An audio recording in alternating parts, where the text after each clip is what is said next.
Good morning, ma'am, and happy Diwali, everyone. Ngangai khoi Diwali se celebrate tau do makhan lamada. Handak Diwali celebrate tau do ne adu video na next video da hapage. Aduga mamangi video ina thagat pa Q&A gi da ma'am yam nungai happy ko siawe aduga khara charang nei video je phan ba songe yam liem na phamaga khumadi nuai do ne happy ro mi shu dum yawe adu ma'am na comment mod phongtok pi ro pa thank you so much. Yamna elaborate tawga haibe yaba point question ma'am hange ba ara ina question loim ba khumge na khangi bagi question do thuna khumbe ya na mong da tawgi ne aro mathang da mu aina khara elaborate tawning question ma'am do du soi soi na aung ka sema khige yam phaja question hangbire thank you so much adonga si videos di tai temte te akhoi ji kanna lotion khotar ma'am tawri ba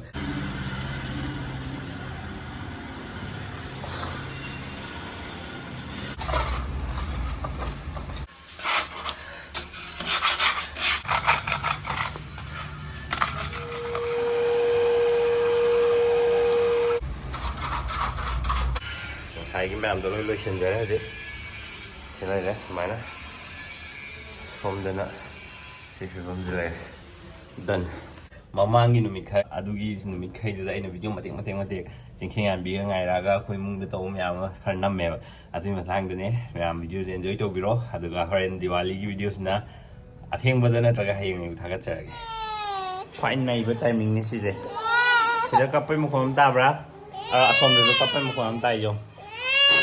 Very good. Same timing ka kapag ano yan mo. Very good. Very good. Kapatok re. Sizo kapatok re. Kali no yan na kali je. Kapada same timing ka ani mo kapadi kamain to din no haba. Kamain to din no haba. Oh yeah. Kay haba. Kay daw bay kapino. Ingi ko jik siyam na. Ingi ko Ingi qua evening gi sa lại đấy evening rồi the night rồi the mom me noodles này đấy thà đi sự đó lại đấy xem đi với nhau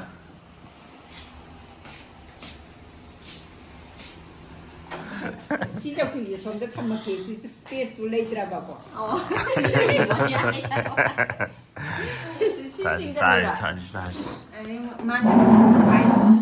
Happy Diwali, ma'am. Happy Diwali. Happy Diwali gi achapot ne sina. Hema pek Diwali gi. Hayeng na singba Diwali gi.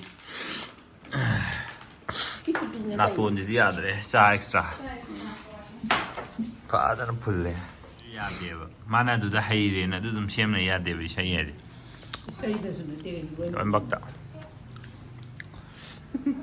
Chết pi mà hộp gà tu cặp chết pi baba các con xem này giờ cặp chết pi chỉ nung thì bera này bra mà dùng tung cái này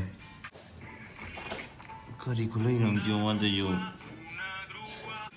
cái ngày là gì nó qua mặn vẫn không bỏ mà ngày là gì nó qua mặn không thấy không ai tham nhâm hà đi cái gì cả tham phá chứ cái gì cả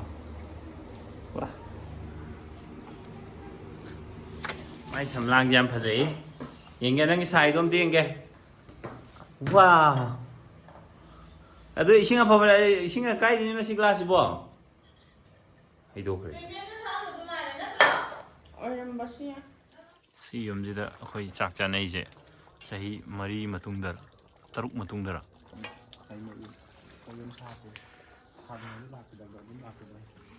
Si yếm gì lấy tiếng ấy đó, chán à kiểu này. Si yếm gì lấy đấy.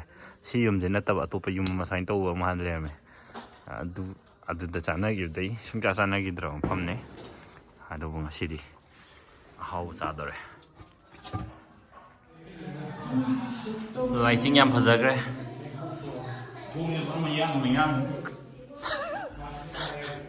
thu athu bi da pan gi ba thong ne dei ni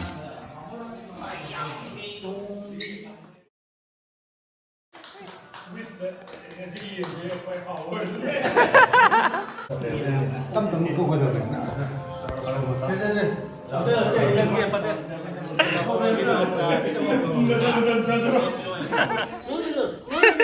đầu đầu thế mà chỉ là bấm muốn thấy cái tầm ấy tôi chỉ đầu đầu bấm chưa làm bài đéo gì đó ô mà rồi cặp bè ô ô bu tàu này em tự thêm không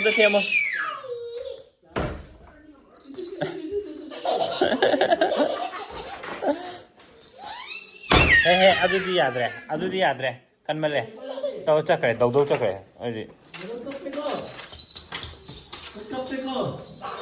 야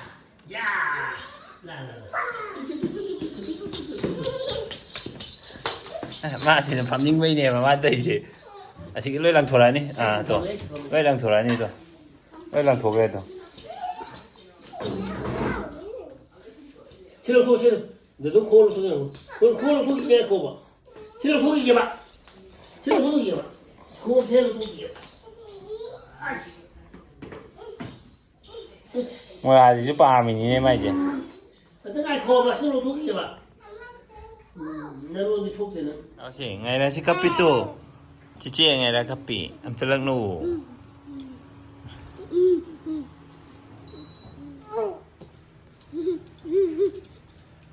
nông sĩ em tự tàu biểu ngày nay gì nông sĩ tàu biểu cấp phần nó bám tự là ô nông sĩ tàu biểu hay tu nông sĩ tàu biểu khuất tàu biểu chị khi em xin này đấy mẹ em xin video là xin chào cái đó khôi gì mà thằng sắc sao rồi nè bà con ngày nay chị sẽ tum mà tham làm bà ngày nay chị cấp bậc bà đó khôi đi ta đều chị khi em bị phụ hậu gọi là cái bà mà cùng thơ cái rồi chị khi em bị cùng thơ cái này là tàu cái tông nó can được ngày nay cấp đây mẹ rồi mà nè thêm bì rồi mẹ bây giờ rồi cái trụ bì mà ngang cấp bê thêm cái tông này cái lối khăng này hả đó mẹ em xin thì video là xin chào cái một khối anh cái này gì đây chứ chính em bị lạc tree cùng thơ tree đó thank you ma'am bye bye happy Diwali